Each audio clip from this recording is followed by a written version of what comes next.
Welcome to the future Dorsey Estates. Construction is underway on this 46-unit housing development. Half the units will be set aside for people with incomes between 40 and 80% of area median income. This is one of a few projects in the works here in Ypsilanti tackling the affordable housing crisis.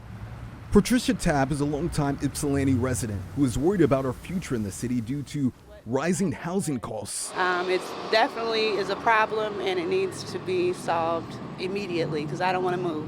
For some, the price has already proven to be too much. You can look around and see the homeless population. Housing insecurity is definitely a national issue, and Washtenaw County is no exception. Since COVID, we've seen a spike in homelessness, especially family homelessness. An issue that Avalon Housing has been working to address. What we know is that the private market is not developing affordable housing for folks, especially at the lowest income levels. And so that's where the nonprofits and the housing commissions kind of step in to fill that void. The nonprofit designs properties to help eradicate homelessness in Washtenaw County. When we say affordable housing, we're talking less than 60% area median income. The majority of our tenants are at or below 30% area median income. Avalon owns 29 properties. Here's a rendering of one of Avalon's latest projects, bringing 22 units to Washington Street in Ypsilanti. Avalon Housing Mission Advancement Director Scott Ellis says putting people in homes is just half the battle.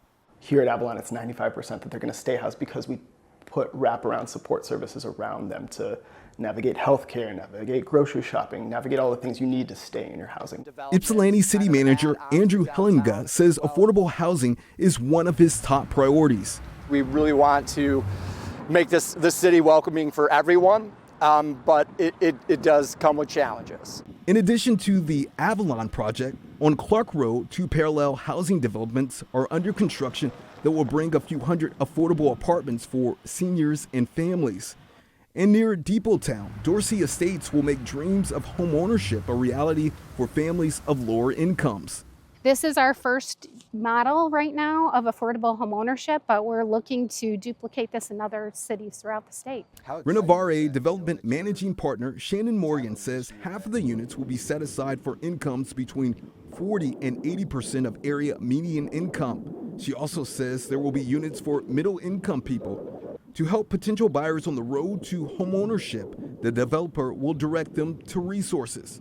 We are going to work with all different lenders and credit repair agencies and homeownership counselors in advance of people purchasing. Morgan says getting this project off the ground hasn't been easy. How hard is it to get funding for a project such as this one?